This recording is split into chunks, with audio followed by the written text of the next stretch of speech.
The Adventures of Tom Sawyer, Chapter 17. Pirates at Their Own Funeral.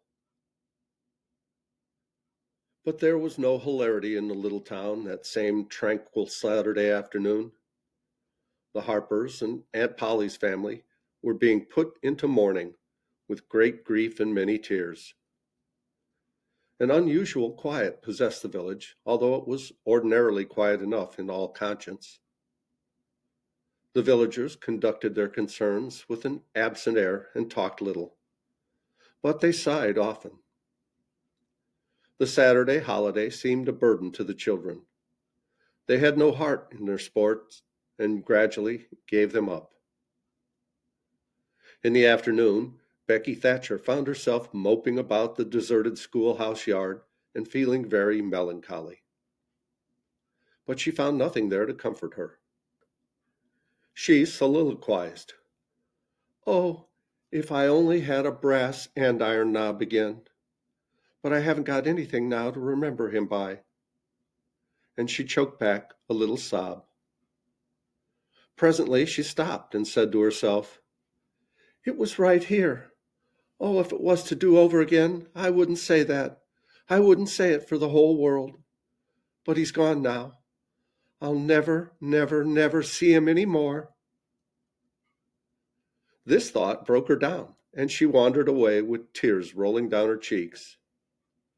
Then quite a group of boys and girls, playmates of Tom and Joe's, came by and stood looking over the paling fence and talking in reverent tones of how Tom did so and so the last time they saw him, and how Joe said this and that small trifle, pregnant with awful prophecy, as they could easily see now.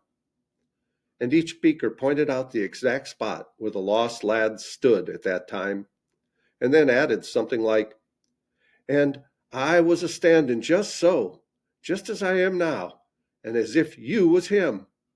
I was as close as that, and he smiled just this way, and then something seemed to go all over me like awful, and I never thought of what it meant, of course, but I can see now." Then there was a dispute about who saw the dead boys last in life, and many claimed that dismal distinction and offered evidences, more or less tampered with by the witness. And when it was ultimately decided who did see the departed last and exchange the last words with them, the lucky parties took upon themselves a sort of sacred importance and were gaped at and envied by all the rest. One poor chap who had no other grandeur to offer said, with tolerably manifest pride in the remembrance, "Well, Tom Sawyer, he licked me once." But that bid for glory was a failure. Most of the boys could say that, and so that cheapened the distinction too much. The group loitered away, still recalling memories of the lost heroes in awed voices. When the Sunday school hour was finished the next morning, the bell began to toll. Instead of ringing in the usual way, it was a very still Sabbath, and the mournful sound seemed in keeping with the musing hush that lay upon nature. The villagers began to gather, loitering a moment in the vestibule to converse in whispers about the sad event. But there was no whispering in the house. Only the funereal rustling of dresses as the women gathered to their seats disturbed the silence there. None could remember when the little church had been so full before. There was finally a waiting pause, an expectant dumbness, and then Aunt Polly entered, followed by Sid and Mary, and then by the Harper family, all in deep black, and the whole congregation, the old minister as well, rose reverently and stood until the mourners were seated in the front pew. There was another communing silence, broken at intervals by muffled sobs, and then the minister spread his hands abroad and prayed. A moving hymn was sung, and the text followed, "I am the resurrection and the life." As the service proceeded, the clergyman drew such pictures of the graces, the winning ways, and the rare promises of the lost lads, that every soul there, thinking he recognized these pictures, felt a pain in remembering that he had persistently blinded himself to them always before, and had as persistently seen only faults and flaws in the poor boys.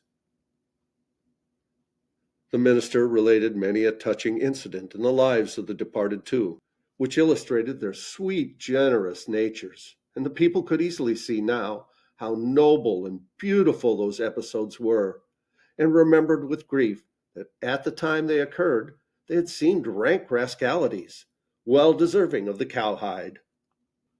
The congregation became more and more moved as the pathetic tale went on, till at last the whole company broke down and joined the weeping mourners in a chorus of anguished sobs, the preacher himself giving way to his feelings and crying in the pulpit. There was a rustle in the gallery, which nobody noticed. A moment later, the church door creaked. The minister raised his streaming eyes above his handkerchief and stood transfixed. First one, then another pair of eyes followed the minister's, and then almost with one impulse, the congregation rose and stared while the three dead boys came marching up the aisle. Tom in the lead, Joe next, and Huck, a ruin of drooping rags, sneaking sheepishly in the rear. They had been hid in the unused gallery, listening to their own funeral sermon. Aunt Polly, Mary, and the Harpers threw themselves upon their restored ones, smothered them with kisses, and poured out thanksgiving, while the poor Huck stood abashed and uncomfortable, not knowing exactly what to do or where to hide from so many unwelcoming eyes. He wavered and started to slink away, but Tom seized him and said, "Aunt Polly, it ain't fair. Somebody's got to be glad to see Huck." "And so they shall. I'm glad to see him, poor motherless thing." And the loving attentions Aunt Polly lavished upon him were the one thing capable of making him more uncomfortable than he was before.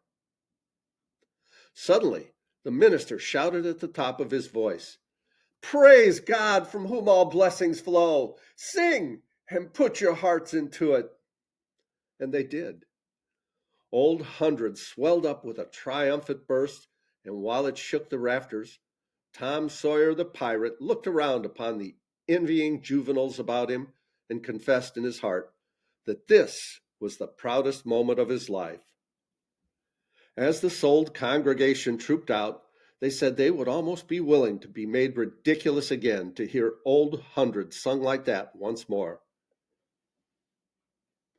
Tom got more cuffs and kisses that day, according to Aunt Polly's varying moods, than he had earned before in a year, and he hardly knew which expressed the most gratefulness to God and affection for himself.